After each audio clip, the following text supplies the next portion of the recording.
Good afternoon, everybody, and welcome back. We're now starting the afternoon session. It's my pleasant function here to introduce to you Tomás O'Rourke, Director of the Teaching Council. He's been Director since 2012, and I would have to say too that the Teaching Council has been very supportive of the work of the Forum. We have people attending our meetings from time to time, and obviously the Forum evolved, as I think we said this morning, evolved from the whole evaluation process that the Teaching Council had put into place for initial teacher education programmes. So our thanks to Tomás for being here and for the support that his organisation have given the Forum. I think he'll be talking about bringing us up to speed with events and activities that the Teaching Council has been taking on, and I think our particular interests, you can bring those to his attention or in terms of questions or observations when he's finished. So we have about an hour, and I'll ask Tomás to take it from here. Okay, thanks, Tomás. Good afternoon to you all, and thanks very much for the invitation to address you all on the forum in particular. It's quite a relief actually to get this slot, the first one after lunch. Traditionally I get the one just before lunch, and I'm the last person standing between people's lunches and their nourishment and so on, so it's good to be in this space rather than just before it. I think there's a very strong thread running throughout this morning in the workshop I attended, in Paul's address and in the Q&A. A very strong emphasis on the tone, how we talk to each other. The language we use, the tone we use, clarity of language, and all of that is coming through very strongly. I was very struck with Paul's constant use of language around learning journeys, his own learning journey, the learning journeys of Solus, and I think the Teaching Council is in exactly the same space. In general, and to be honest, but in particular in relation to further education. So what I'd like to do with you this afternoon is give you some sense of where we're at on that learning journey, some of the key questions we're grappling with that we don't have particularly clear answers for as such, and maybe in the Q&A we can explore them a bit further and see what kind of professional conversation flows as a result. So I'm here very much to learn as much as to contribute from the Council's perspective, and very glad to be associated, I think, with the formation of a very strong collaborative network in the Further Education and Training Forum. I was kind of quite taken, and I was being reminded this morning of how that forum grew from the engagement with the Council in initial teacher education space. And I think it's a good example of how further education is demonstrating very strong collaborative leadership that other sectors could well take a leaf out of the book of.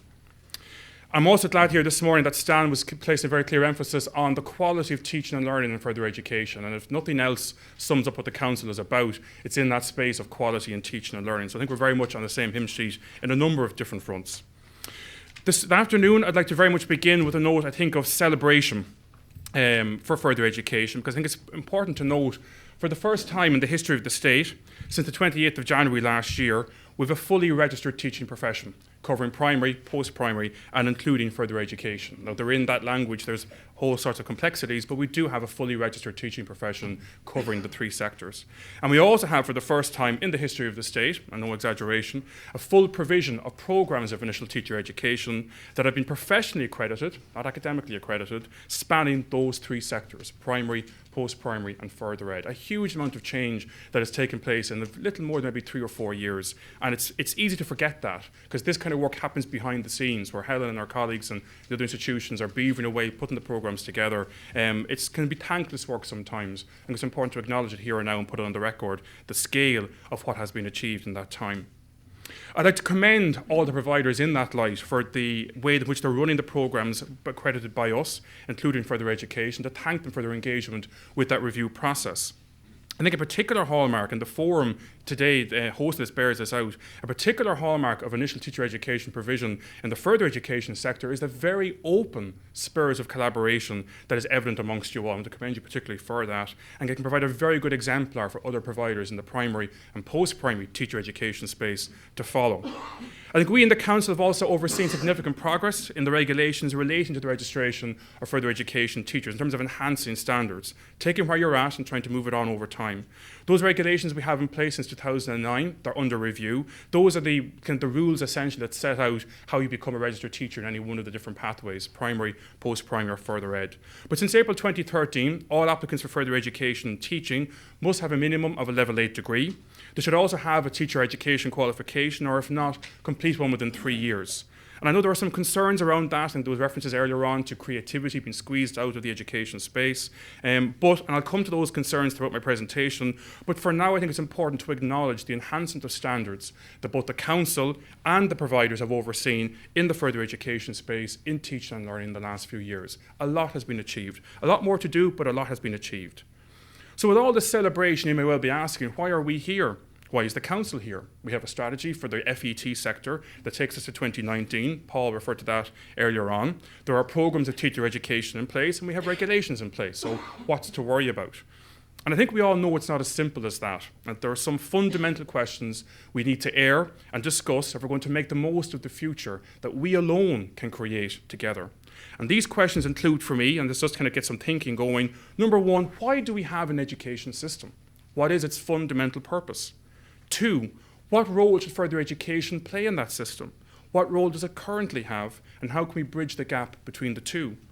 And thirdly, from a Council point of view particularly, what role will teaching and learning play in that shifting dynamic in further education?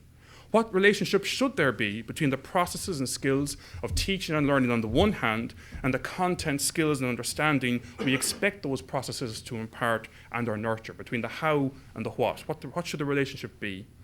And that last question, I suppose, brings us back to the fundamental purpose of an education system. The answer to number 3 will probably depend on your answer to number 1. And each of us will probably have differing views or different emphases in the answers we give to those questions. But for the purposes of the presentation this afternoon and for the discussions, I'll set out my understanding of my answers to those questions. And firstly, I think education should be first and foremost about teaching and learning. Everything else, including assessment, should support and enhance those processes. I mean, Paul had a lovely phrase earlier of the recovery of opportunity for our citizens. I think teaching and learning should feed very much into that. Secondly, I think teaching and learning should be focused very explicitly on the needs of the learner. Such needs should be identified in the here and now, but obviously with one eye fixed very firmly on the future. The learners, as Paul said, are our mission, and you cannot exaggerate that enough, I think, or overestimate that. Teaching, I think, only happens, to state the obvious, when those being taught have learned. Teaching is a complex and demanding process that requires a high level of skill.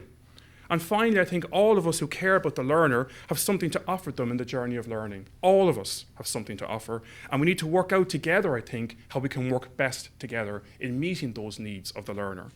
And finally, this is my final point in this section, the scale and pace of change I think that we've seen in the last 200 years or thereabouts is such that we cannot be sure of how our society will look, feel, or conduct itself in the future.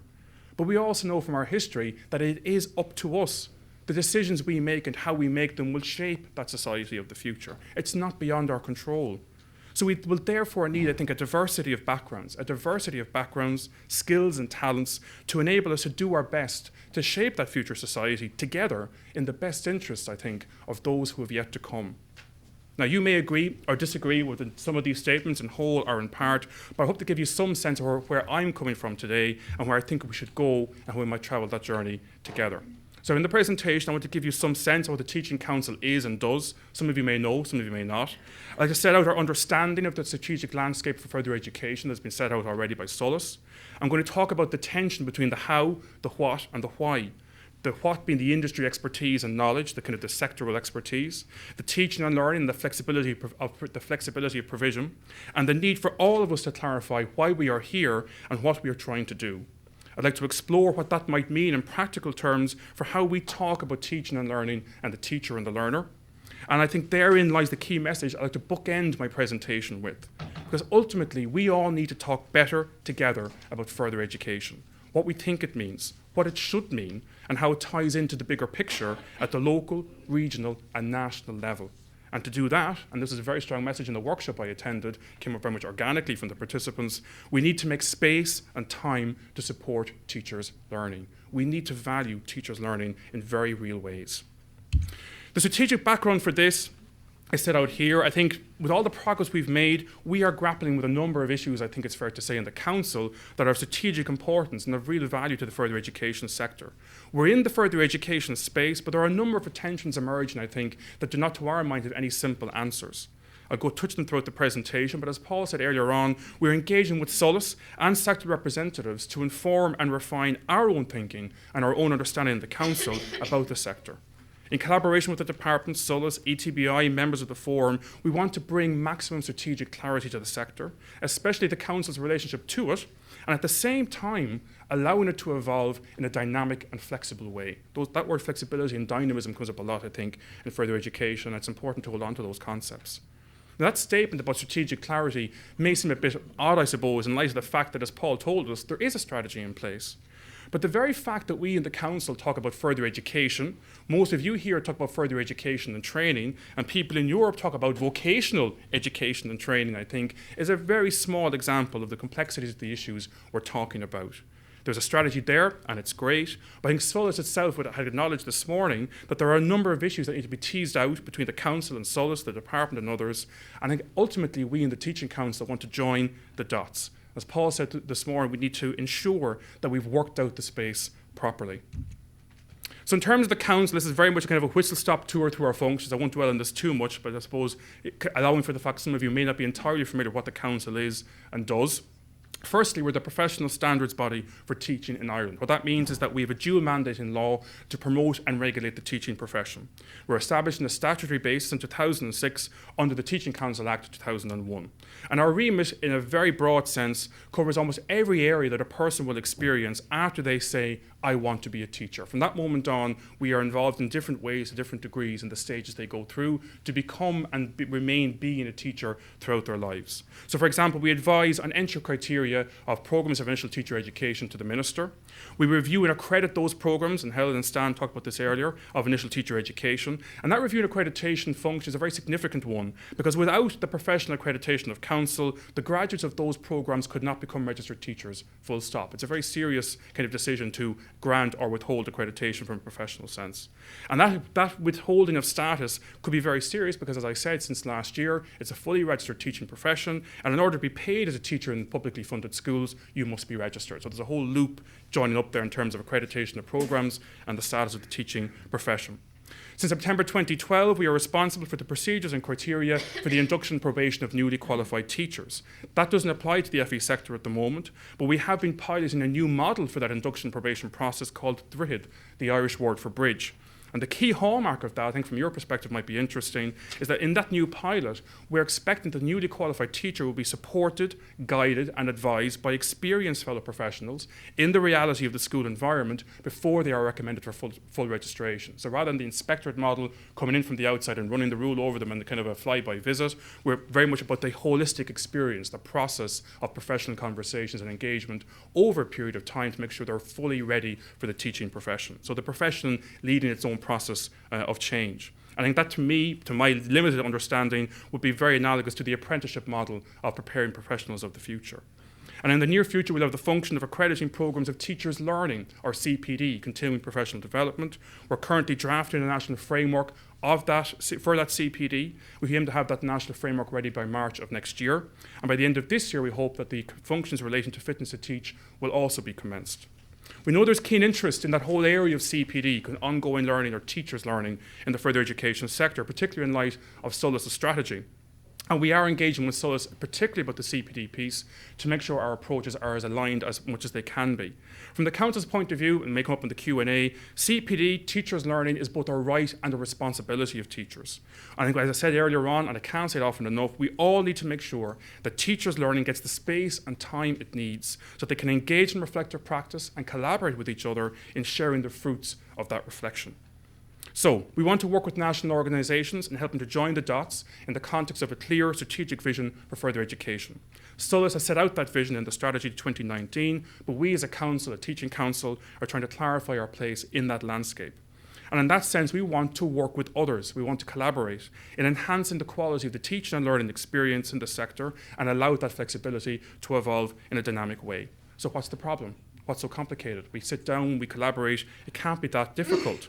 And I think that clear goal of that strategic clarity masks a myriad of interrelated questions that all stem for me from the tension between the how of teaching and learning and the what of industry, expertise and knowledge, the how and the what of teaching and learning.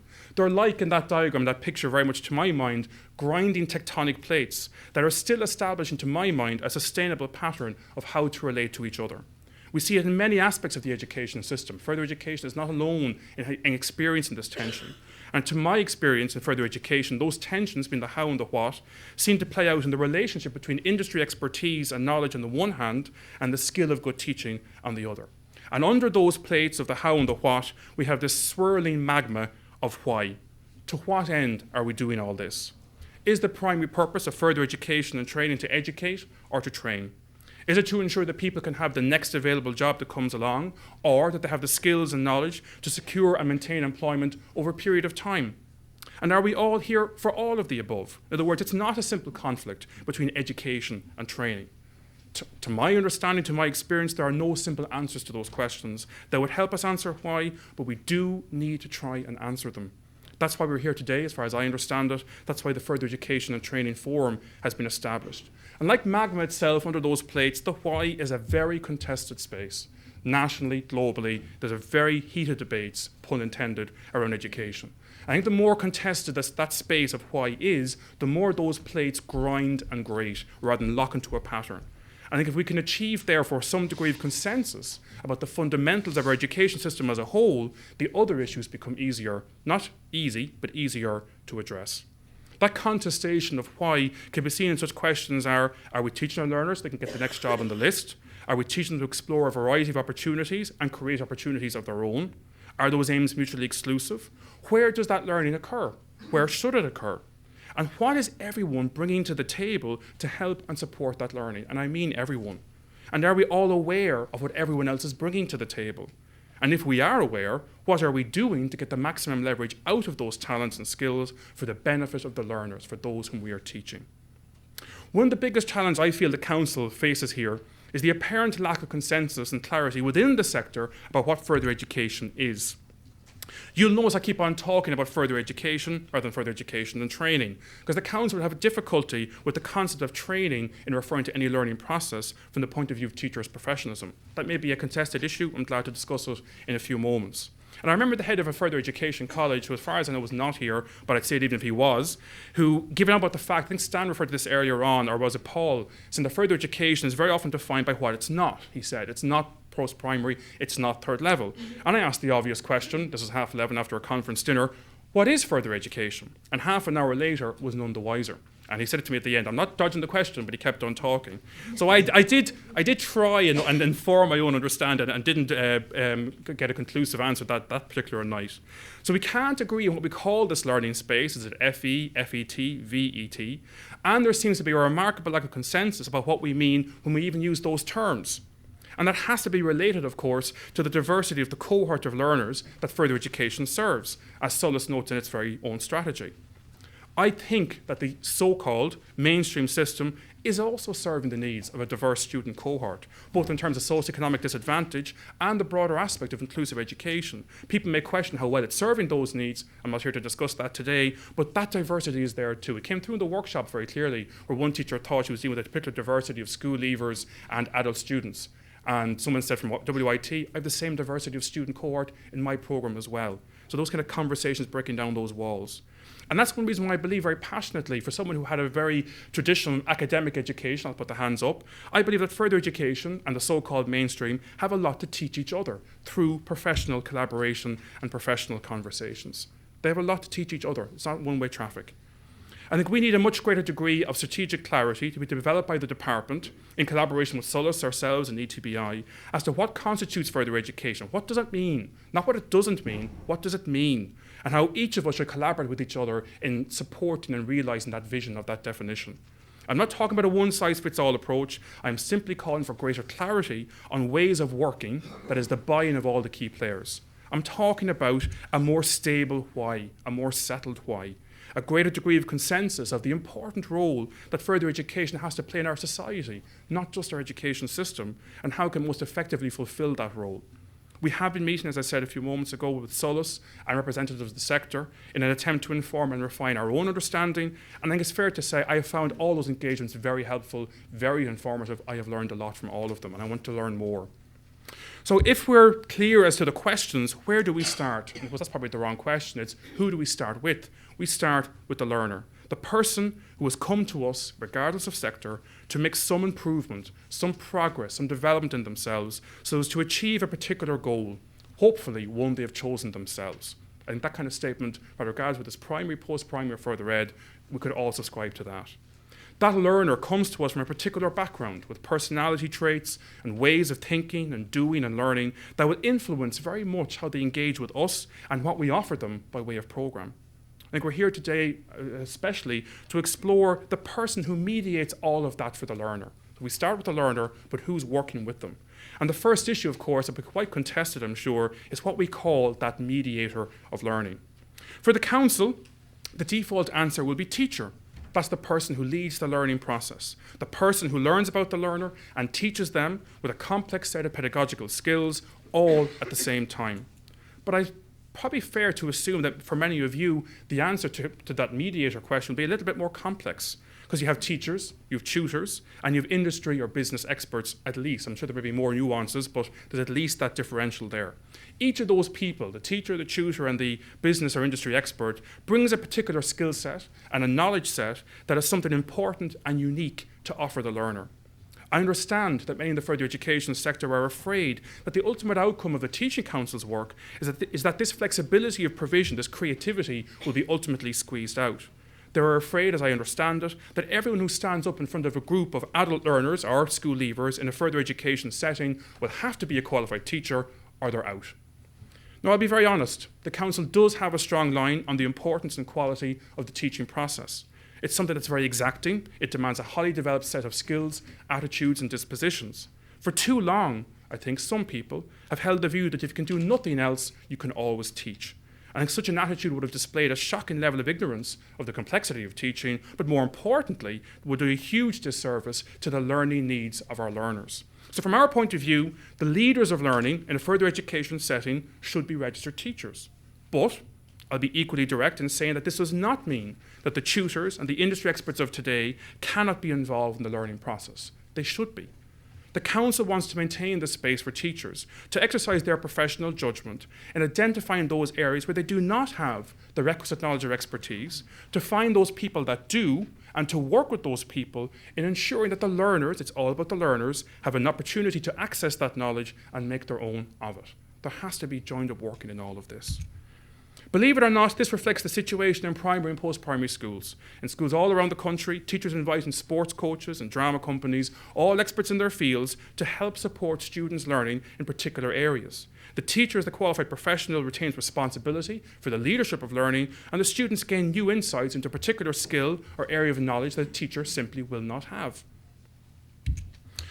Based on our discussions to date, I think that the nub of the strategic challenge we in the council are facing appears to be, and maybe for all of us more than just the council, how can we ensure that the needs of all learners are met, maintain the flexibility that allows engagement with industry expertise, while enhancing the quality of teaching on an ongoing basis. Needs of learners, industry expertise, and flexibility of provision.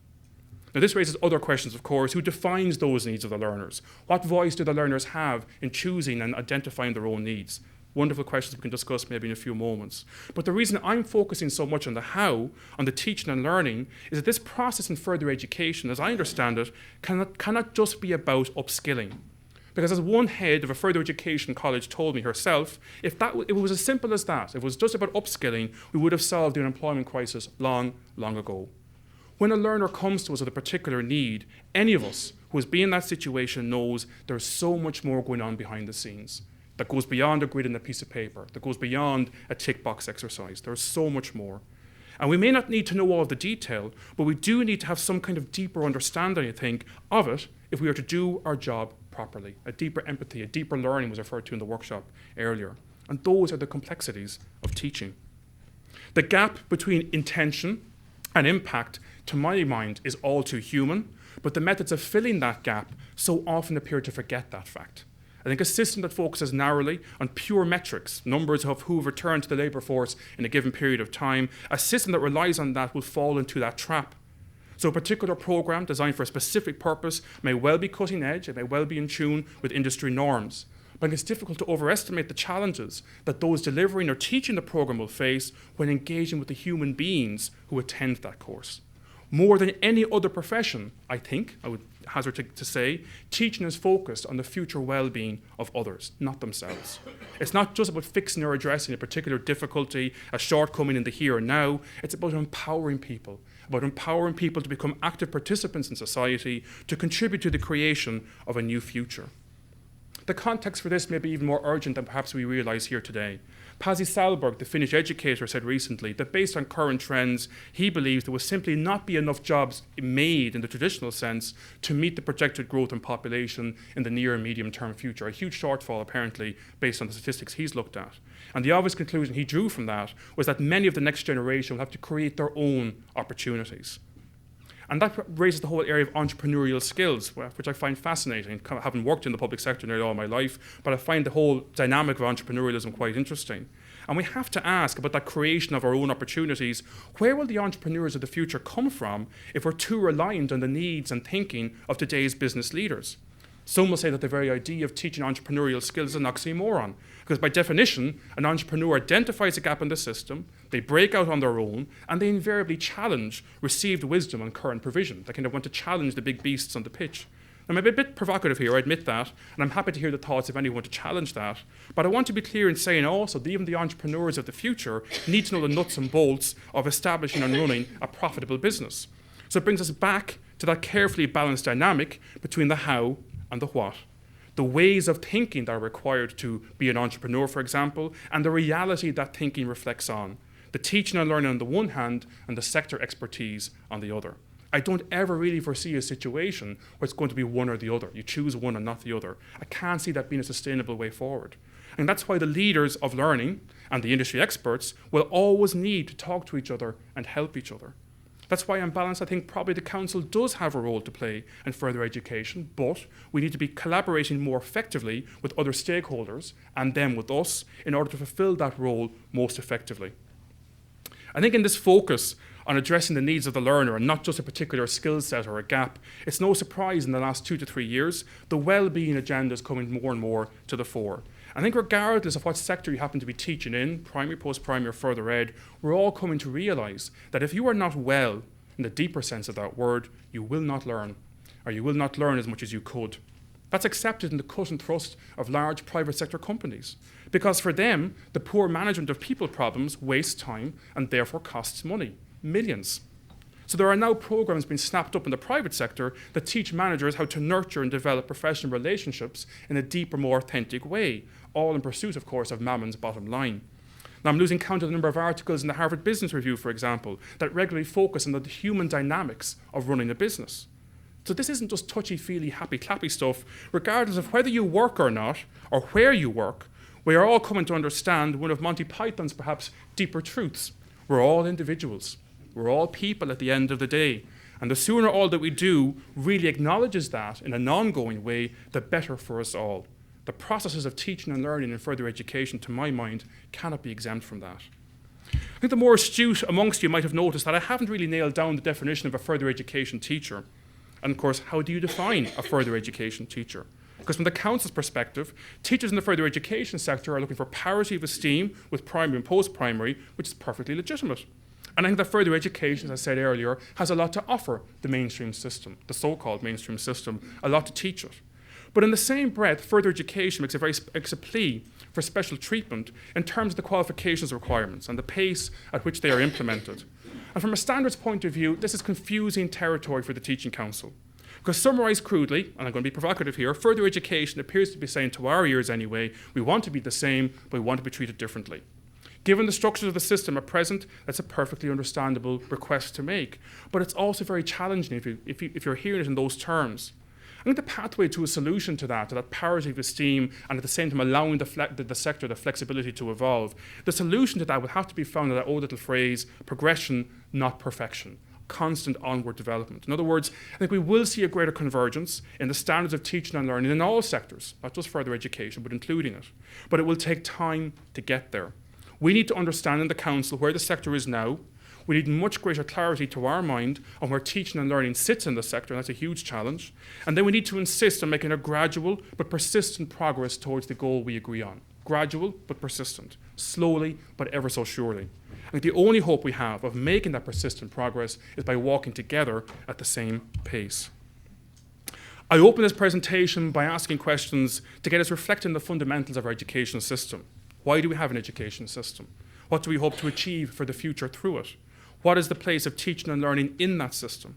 And I hope the process of reflection you engage in as a result of today's conference will help you find some possible answers to those questions. I think we can agree that no matter what sector of the system we talk about, all of our efforts should be focused on the learner and the future that they can create themselves. They may well take account of where they have come from and how they came to us, but our goal, regardless of where you're working, I think, is to empower them to shape their own future in a spirit of well-being. We want them to be able and willing to work with others in shaping a better future for us all. Further education has as much of a role to play in that work as primary and post-primary. If we continue to do things as we have done to date, we will by and large get the same outcomes. If we really want to make a significant breakthrough, we will all have to rethink how we do what we do and how we engage with others. This isn't about structure or structural change, although that can be important at times. I am talking about how we connect across those structures with each other. If we can enable real professional conversations across sectors, I really believe the sky will be the limit for our society as a whole. As Paul Blackett, an expert in assessment in England, once said, put an idea to a teacher and you get a response. Put an idea to a group of teachers and it will explode. We have seen that with FEILSE, our annual festival to celebrate World Teachers' Day. Further education has had a significant presence at that festival, and in fact YouthReach formed their own network on foot of FEILSE in 2013. So we have clear evidence through FEILSE alone that this enhanced professional collaboration across sectors can happen, does happen, and can have a fantastic impact. It ain't rocket science. It's about connecting again, connecting better. We all need to have more professional conversations about what our learners want, what they need, and what their aspirations are. We need to talk about how we can best work together to meet those needs and support them to fulfill those aspirations. So if you really want to secure the place in the future for further education in the system as a whole, and teaching and learning at the heart of that, we all need to create more, as they said earlier today in the workshop, we all need to create more space and time to talk with teachers and with each other, industry experts, tutors and so on, to help innovation explode in the learning experience of our young people and adult learners. Thank you for listening. Look forward to the questions and answers.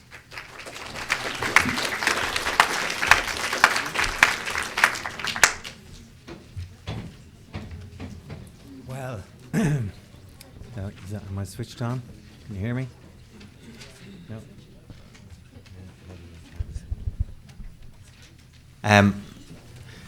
I think I certainly found that very, very provocative. I was sort of hanging on by my coattails at different times, trying to follow some of the points that you were making. But I think that you've raised a number of issues, and I think people would like maybe to put some questions or put some observations to you. Can we start? Would anybody like to kick it off? Helen. Thomas, thanks very much. As Stan said, you made a number of provocative comments there, and one of the ones I picked up on was your comment that the leaders of learning should be teachers. Mm-hmm. And I'm just wondering, given the huge diversity of roles mm-hmm. that people occupy in further education and training, mm-hmm. including tutors, mm-hmm. Trainers, facilitators, and so on.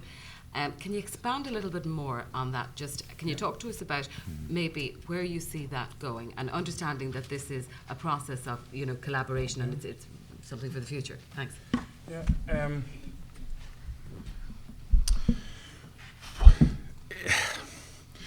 I've no clear answer. Sorry, that's too loud.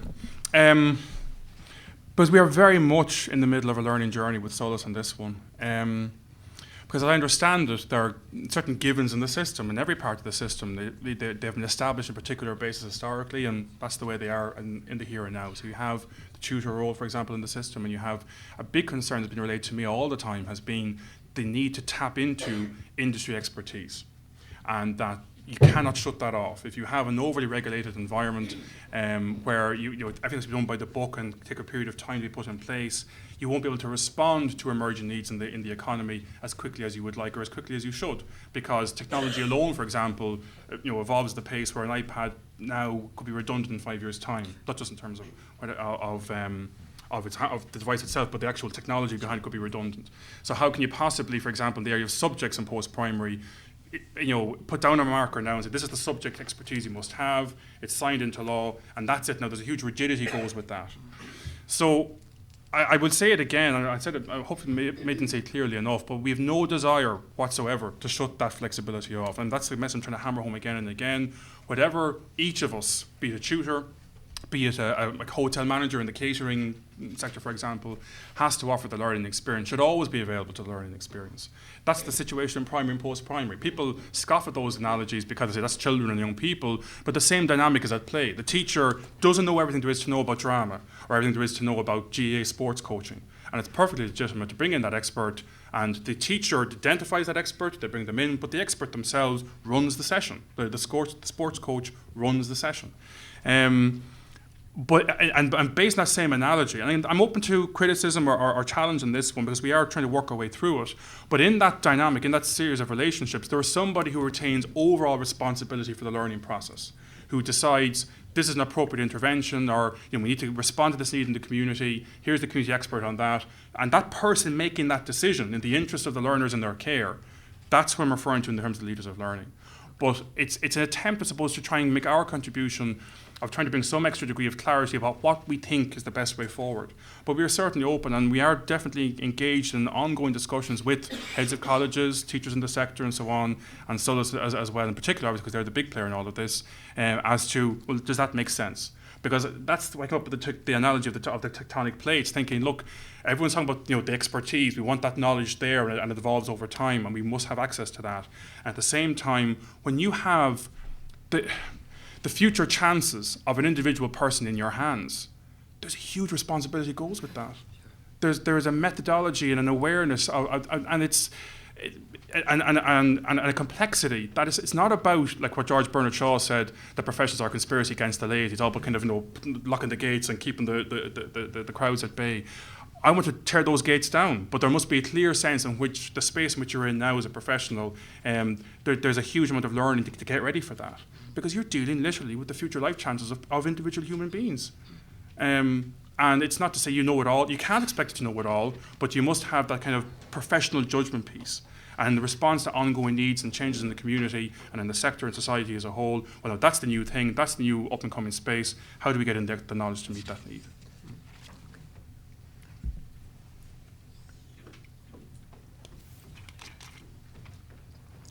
Somebody here.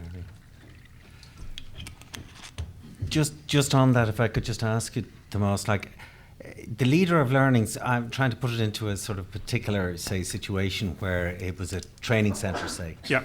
The training centre would be led by a qualified teacher, and there would be instructors or tutors working directly with the students. That's what you have. That's one possible way. Yeah. I mean, you know the sector better than I do, but that could be one model of it. Yeah. Yeah. Okay.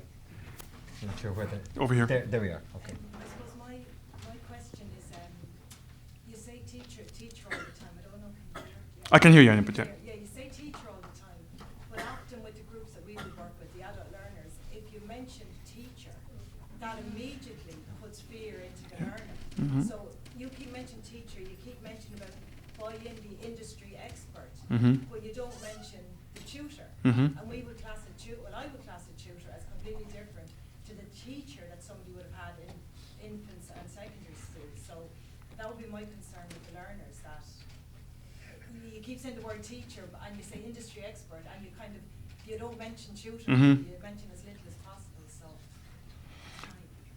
I appreciate the note of concern and the fact that I didn't mention it, and there's one very practical reason for that, I suppose, that we don't have a remit for tutors. Our remit is for teachers, and that's what we're set up in law.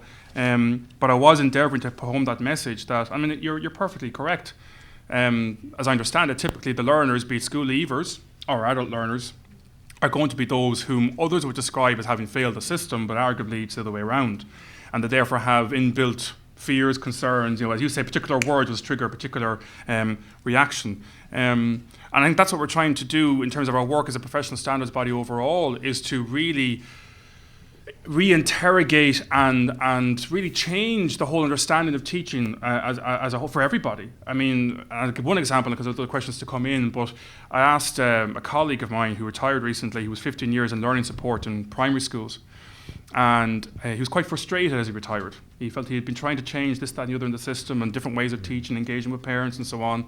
And the one word he used to describe his feelings when he retired was, "I'm really frustrated." And that was an awful conclusion which to finish your teaching career. And I said to him, if there was one thing you could change, if you had a magic wand, you could change tomorrow one thing in the system as a whole that you feel make a huge difference. He said better conversations and more conversations between parents and teachers. He said that at the moment, that fear factor is very interesting. He said typically when a teacher calls in a parent, there's a problem. And if it's once a year for the parent-teacher meeting and anything else, there's a problem. And he says now Deshband 1 schools in primary, the socioeconomic disadvantaged schools, will have this huge experience in this area of parents dropped in for cups of tea and coffee. It's very informal. But he said the whole system needs to learn about that, so that the experience of parents who might have so-called failed the system will be completely transformed. And that regardless of when you engage with learning in the future, whatever sector you engage in it, that fear factor shouldn't be there. But I accept that it's a reality in the here and now. John Moriarty from Ballyfermot College of Further Education. Do you think that the law, as it was set up, actually accounted for further education? Because it seems to have been an afterthought, given that the changes that have taken place since then. For instance, if I teach a module level 5 in something, the same module, I need a teaching council membership in order to be paid. Mm-hmm. A trainer in Foss and Tralee can teach the same level 5 module, doesn't need that. Or someone in night school could teach that, doesn't need it. And we're all teaching exactly the same module, certified by QQI. Mm-hmm. Sorry, is the question about the FE being an afterthought? Or Do you think that the legislation around the teaching council needs to change? I don't know if legislation is going to fix it first, because sometimes you can stitch things into law, and as we see in other sectors of the law and the Constitution, people think they know what they mean when they're changing the law, and they find 10 years later it means the exact opposite. So I'd be very reluctant to go any further into legislative change to provide for a sector that is so dynamic and diverse. But I do very much believe, precisely because of the examples you're citing to me there, we need to work out what is the difference between the different roles. I mean, that's the reality you're describing. That's a reality that I find very confusing. I've no clear answer or guidance to it, but we need to work out what is the differential without being hierarchical about it, without being elitist about it. But if there are different roles that play a valid part in the learning experience of learners, let's work out what they are and where they should be working by and large. Not to be too demarcational about it, but at the same time, we shouldn't have those anomalies in the system. And that's what we're literally in the middle of a conversation with Solus and working towards a conversation with the department to say, look, what should this look like? And I think you'll get much better results. That no matter what we come up with the department and Solus, will have to be road tested the reality of lived experience of the sector. And if you put it in law, it's very hard to roll that back. If you work it out in a kind of a conversation, with the consultation document and try things out and pilot them and so on, in collaboration with the sector, you get real feedback from real people, you get a much better type of policy development there. So I think, I understand, and it might seem ironic for someone the head of a statutory body to be making this point, but I think the law can only take you so far. And there comes a point beyond which you've actually connect with people and work out the questions and the answers to those as best you can, and then trial them and learn from that trialing and then keep on improving over time. And that's the more sustainable way to address what are clearly huge anomalies in the system. But Tomas, it would strike me that maybe at this stage that you're actually constrained by the law. You're restricted to working with within the school sector. Yeah. So the case that we're saying here, say down in Tralee, if it's the Foss Training Centre, then you don't have a remit there. So yeah, Now I understand, but I take the point that if you're discussing it, then that's moving towards some sort of solution. Yes. To the thing. Really. I mean, and there are those who have maybe either here or outside, not here today, who might argue, look, you don't want a regulator coming into the space at all. You know, that will choke the flexibility out of it. So I don't have to, I suppose I hear what you're saying. If it's a case on foot of those strategic discussions, it's to decide the council has some kind of quality assurance role in the sector as a whole, then clearly you would need the law to change to provide for that. But I think I'd be very concerned if you're going into that space of legislative change in advance of having good, thorough discussions, proper professional conversations, trialing things out, and then deciding, yes, this can work in the sector or it can't, and then making a decision based on that. So I take the point, but anyway, the discussions and the strategic planning must come first. Right across the line there. Yeah. Well done. Pat O'Mahony, TBI. Tomas, thank you very much for a most, I suppose, inspiring few words there. I guess, though, I tend to think that we're not here in this country setting out to reinvent the wheel. Actually, others have invented it, right? And it is not so much a matter of regulation, maybe, as standards in the first instance. And when it comes to, I mean, there is, as you acknowledge, a huge variety of further education and training. I mean, the range is colossal. But in a substantial area, there is a need for those delivering it to have vocational skills at a cutting edge, right? The real contemporary skill. They need to be literally coming in out of the workforce to ensure that they can give those going out into the workforce the skill that they require, right, to work. So that you cannot really draw from the teaching gene pool the kinds of people we require if we're going to do the job the way we set out to do it. Notwithstanding the need for vocational skills, they also undoubtedly need to have pedagogical skill to a certain level, right? And I think, you know, the model exists elsewhere. I'm looking north across the border in Northern Ireland, where they simply set out the standards that are required of anybody delivering education and training, irrespective of where, provided it's more than 4 hours. And then they said, you know, you can only deliver it if that is the case. In order to deliver it over and above 4 hours, you must have acquired certain qualifications in pedagogy. But in order to get access to those qualifications and those courses, you merely need to have gone as high as you can go in your own particular subject area. Like, for example, the carpenter, the beautician, you know, all those, the network cabler, you know, with an industry standard, they all would qualify as graduates for the purpose of doing the postgraduate qualification in pedagogical studies, right? So I think we have to start thinking differently when we look at further education, particular, say, in the training and in the PLC sector, as distinct from the community sector and others. I think we have to, we can't be thinking in terms of bringing in some person to do some small bit. The person who delivers a substantial element of the program must be the vocationally qualified. And when there is no longer a demand for those people's skills, then we must be able to find a way of allowing them to go back out into the workforce and bring in people from the workforce who have the new skills that will be required. Now, I'll leave it at that for the moment, but I'm just... Okay. I think we need to look at it somewhat differently, and I think we need to look at models outside of this country for dealing with it. Okay. Do you want to respond to that, Pat? Or sorry? I think, yes, look at evidence, look at models, learn from them. It is very much, I think, in terms of clarifying our role as a professional standards body, but standards of processes rather than really outcomes. We do have outcomes in some of our, I'd say, the criteria and guidelines for programs of teacher education, but more and more we're trying to put forward the idea, if you look at our DRID model for newly qualified teachers and the whole area of CPD, the accountability agenda is not going to work.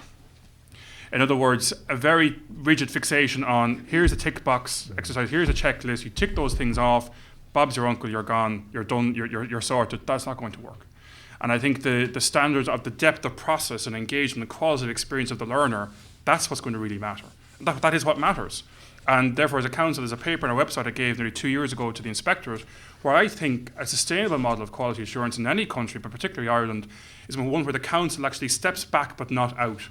In other words, you have this overall framework, a flexible framework, that gives clear guidance as to what the standard should be, but allows those closest to the site of action to interpret those and make them work for the learners in their care.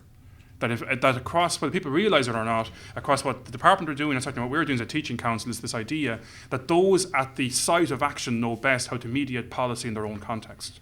So that kind of neoliberal agenda that we're often accused of is the furthest thing from my mind, I can assure you. And that bears into your idea of the RPL, I think you're referring to, of the vocational expert going as far as they've gone. Someone must RPL that in some way. And we don't want to get into that space at all as a council. We should be trusting those who have the accredited powers in RPL and to recognise that kind of learning and then give them the vocational qualification you're talking about. And always reflecting my contribution there was that you're not a million miles removed from that, but you're not exactly in sync with it either, I think, is that sense of some people kind of beg me and implore me, don't shut off the flexibility. We want people to bring in the coding expert of tomorrow, who could be 15 years old for all we know, to come in and teach others in a group, and we don't want to have that shut off. I would agree with you more than that in terms of, I think anybody who stands in front of a group of other people and is responsible for leading their learning should have some pedagogical skill. Maybe not exactly the same across the board, but that brings up the issues of parity esteem then as well. So it's complex, I accept that, yeah. Can I just add a little rider to that one? You know, you talk about your pure metrics. You would be opposed to that. How has that conversation gone down with Solis? We haven't got that far yet. Okay. Well, I think yeah. I like to be there when it happens. No, but I think you get a lot of support here for that sort of notion, like a process as well as outcome. I think. So sometimes, I mean, I was one of the drivers of learning outcomes way back. We used to call them specific learning outcomes back in the 90s and all that. Yeah. But sometimes you can lose track of the fact that there is a very significant process that needs to be looked at as well. And if that's done, look, there's a question I think up here. Sorry, Patrick Gaynor, Press College CT3. I just wondered, Tomas, in this process of our educators picking our vocational experts, is there a fear of losing teachers, and in terms of they won't be teachers as such, as they may become administrators in that process? And how would you combat that? The short answer to your first question is yes, there's clearly a risk that if all they become is simply the procurer of others' skills and knowledge, they become just that. So that's something we'd have to guard against. How we would do so, to be honest, we're so further ahead of that in our strategic conversation, trying to work out what all of this means, what our understanding of it is, what others think it means, and so on, and bridging that gap. I haven't really thought that far, to be honest, but I think it'd be important that if that's the model that emerges, that leaders of learning are registered teachers and they bring in expertise as sees fit, I think it has to be. We're not starting from ground zero. I'm working off the cuff here, to be honest, but we're not starting from ground zero. There are about 4,000 or 5,000 registered FE teachers already there, and it's increasing all the time. So you're going to have a cohort of teachers in the sector who have different vocational industry backgrounds and have a teacher qualification. And if they become those leaders of learning in the future, they won't be sitting on their hands in the office. They won't be happy with that. So that you'd imagine they will have some role to play, because for all the newly emerging innovation and technologies that are coming forward, they're still, broadly speaking, thus far, the same areas of knowledge. And boundaries are breaking down anyway, to be quite frank. I mean, I had my colleague here talking about how he's doing history. I did history on his own in the past, doing Irish now and so on. And the whole blurring of roles is a huge issue to be considered there in terms of knowledge. And that teachers typically want to learn as much, if not more, than the learners in their care. So they're going to be trying to keep up to speed with the latest developments in a particular sector. They clearly won't be, because they're teaching and working in institutions, be able to be as au fait as the real techie experts, but they won't be working from a situation of ignorance either, I would think. So as I develop my answer further to you now, I'd be more confident of teachers' ability to make a meaningful contribution to that process. But the risk is there, and we'd have to guard against it, definitely, yeah. Okay, I think we have time for just one more question.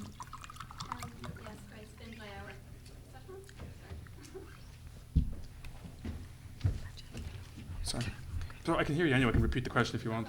Grace Finlay, I work in adult guidance, and I'm just wondering, in terms of the process, the area of guidance role didn't really come into your presentation.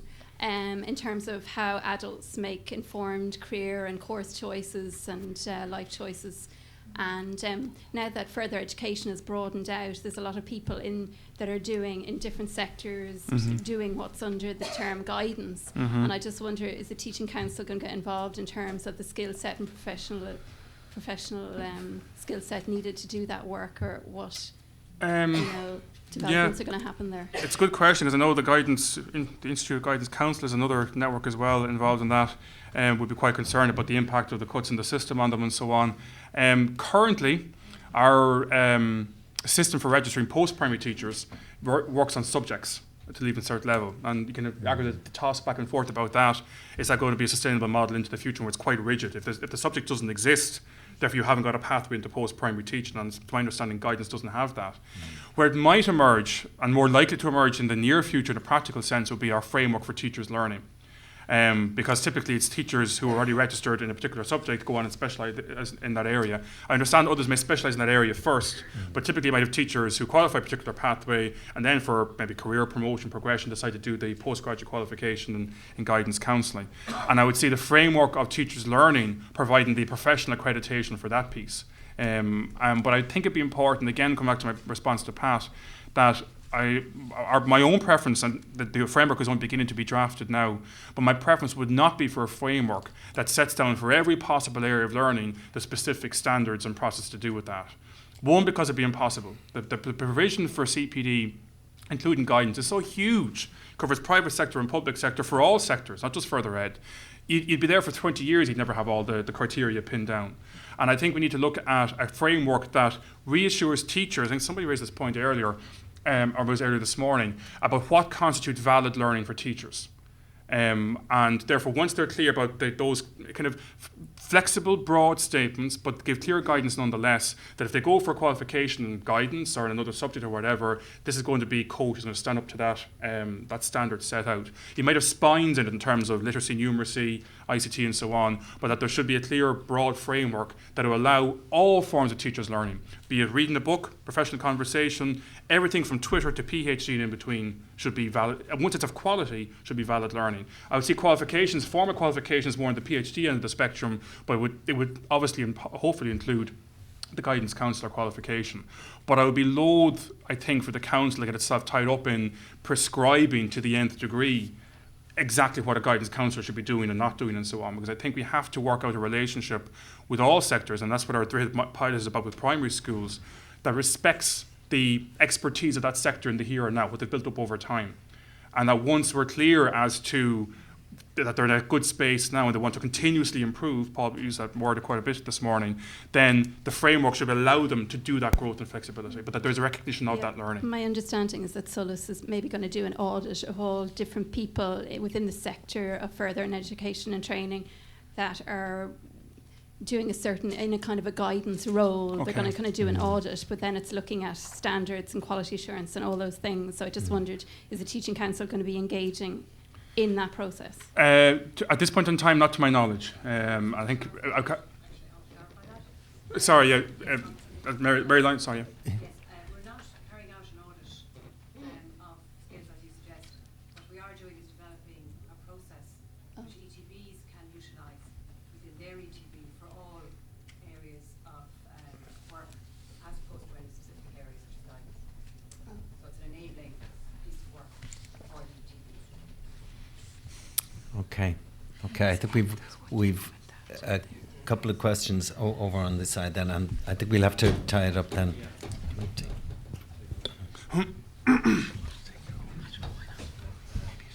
Ronan Callan, Further Education Network. From what I've been listening to today, maybe this is a bit mad, but I think that the Teaching Council is trying to do too much too soon, and it's going a bit mad. If you just take into consideration CPD, we've got so many groups coming on in this area. We've got the Department of Education, we have SOLAS, we have the Teaching Council, ETBs and QQI.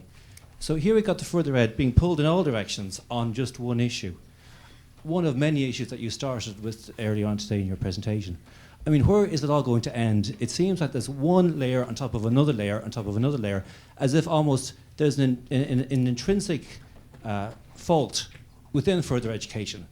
And you want to almost strip all the layers off and start in almost a Jesuitical manner, build from the bottom and work up again.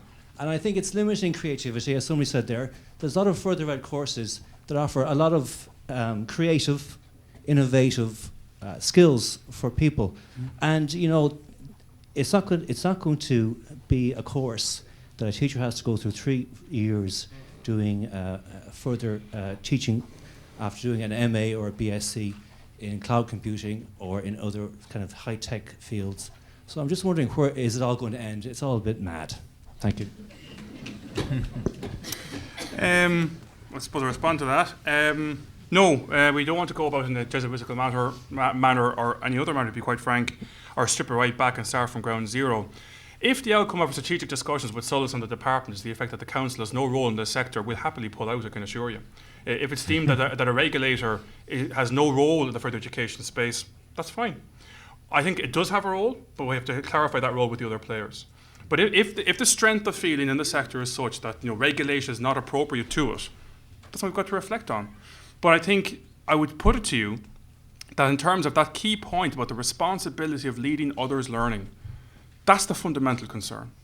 The responsibility any adult, male, female or otherwise, takes in standing in front of a group of people and saying, I am going to lead you forward, I'm going to empower you to better yourself, is huge. And that should be the starting point. The content and the industry expertise, by all means, that is important. And people deem it to be more important, you know, in further education other sectors. Post-primary, the whole dispute about junior cycle reform is about the role of content knowledge versus skills. The teachers are very frightened in that sector that the very well tried and trusted areas of discipline and knowledge that they've worked hard at over 30, 40 years are going to be kind of dispensed with. That's their fear. Whether it's true or not, that's their fear. So the exact same problems are bedeviled in post-primary as bedeviled in further ed. I would acknowledge that there is a concern, and you're not alone on this, I can assure you, that there's a sense of initiative overload in the system, that the department has one initiative, Solis has another, teaching council has another. And I've been quite frank in the past, acknowledging publicly that we have a responsibility as national organisations to address that concern. In other words, if people, because we are working together closely behind the scenes, if that's not evident, we've got to make it evident, we've got to show that. And I'll come back to that core value, that what we're all about is about empowering those at the site of action to make informed professional choices. But in the CPD issue in particular, quite exercise about that I can see. I've said it before and I'll say it again in other audiences. Our framework is not designed to impose another extra ask on teachers. Because you scratch beneath the surface, you see it at Félcha, I see it every time I go around the country to schools and so on, teachers are learning already. The way that the debate goes in CPD, particularly for teachers who are worried about it, you think they're not learning already. They are. They go to conferences the weekends, they come to colloquiums like this, they go to Félcha, they do their subject associations, they upskill in different areas. And as long as a teacher is already engaged in quality learning, be it in their own time or otherwise, our framework is going to be designed to wrap around that, to acknowledge that. There's all kinds of rumours going on in the country, there's going to be 50 hours extra this and 40 hours extra more. None of that is true. Our starting point in the CPD framework is to say, where are you at as a profession? And that's why we did something unprecedented last November, or last October I should say, where it's never been done before to my knowledge. We went out to the profession only, we got some stick over that, we didn't talk to anybody else, went to teachers only and said, what is your experience of your learning to date? Tell us what you like, what you don't like, and what you would like in the framework. And then we will start drafting. Never before, to my knowledge, has a state body come out with a blank sheet and said, tell us what you would like in this blank sheet. And we had some organisations come to us and saying, that's not fair, why are the teaching profession getting first bite at this? And we're saying, because we're a professionally led standards body, we have a teaching majority on our council thus far. And we believe it's important to give that professional voice a real role of leadership in this process. And then when the framework is drafted, based on teachers' voice, then we will go to other stakeholders and tease it all out. So that if the profession has concerns that's going to be imposed by diktat from men in grey suits in central offices, this process and the evidence does not bear that out, completely counters it. And it's up to teachers then to make the most of it. But I can reassure you in terms of that responsibility piece, that's critically important. But we have no intention and no wish to drag people left, right and centre. We are endeavouring to work better together to counter that. Okay, thank you, Tomas. One last question. Yeah, Tomas, I just wanted to recognise that you had Maura Curran is my name from the Limerick Clare Education and Training Board. Just recognising earlier that you said that we really need to define what FET is. And you know, it's funny because every time we turn around in the sector, we seem to be being compared to schools.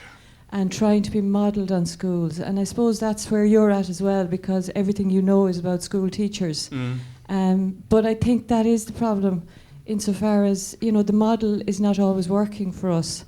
We want to be considered as professionals, definitely. You've recognised there are many people who already got professional qualifications, and they're coming from different starting points, and but we'll never survive or be anything if we're always being pushed into that kind of square all the time. So I think that is one of the problems, and certainly the Teaching Council has a big part to play in terms of recognising people's qualifications and increasing their professional qualifications. But you can't start from the same place as the school teacher starts from. No. So we really do need that, you know. So yeah, no, I fully accept all of that. As I was listening to you, I was reminded that the theme of last year's Féilte Festival was talking about teaching tearing down the walls of schools and of boundaries between sectors and so on. And a further education teacher, some months subsequently, said to me he couldn't get over the fact, he said, he walked to a conference that was just about teaching and learning, and everyone was smiling. And he had this perception that the so-called mainstream system was very dour and serious and kind of heads up about this, that, and the other. But he said he walked around and it was okay to smile about teaching and learning.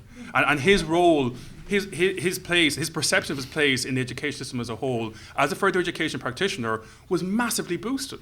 Because he went around to all the other stands of traditional schools, and he learned from them and they learned from him and so on. And there was a wonderful sense that further education was rightfully taking its place in the sun. And I think, further education is to reflect on that thing I talked about at the beginning, how it communicates to the rest of the system, and really put forward the strengths it has to offer, because it has so much to offer. And I'm speaking for someone who went through an academic CBS school and did a degree and did a HTIP and all the rest. I've gone on a huge learning curve in my career to date in the last 2 or 3 years alone. And I think that message, that's what Féilte is about, giving every teacher, be they primary, post-primary, further ed, we don't discriminate, coming forward and telling their story. This is the innovation we do in the here and now. You guys in the Independent and the Irish Times or the national media in Dublin so on think this, that and the other about the teaching profession. You haven't got a clue, because you don't actually give us a chance to tell our story. And Féilte does do that. And I think the more we give that opportunity, and it's almost as if the lines of demarcation just don't matter. We don't have an FE space or a post-primary or primary. It's very much on the themes, on areas of learning that are of relevance and so on. Happens to be FE, happens to be post-primary. It all becomes mixed into the blend. And you have a sense of a community of professionals not standing on their high horse of qualification or status or whatever, but really treating each other with mutual respect and having really rich professional conversations as a result. So the next Féilte is 3rd of October in the RDS, and the open call for proposals is open now on the website. Sorry, shameless plug, I had to do it. A very good plug and a very good way to finish up. I'm actually not going to try and summarise all the things that were mentioned there, but I do have to compliment you, Tomás, on your talk has been provocative. Your attitude is refreshing. I'm delighted to hear that you're open to so many different ways of thinking, and your frankness too is to be commended. So thank you very much for that. Thank you.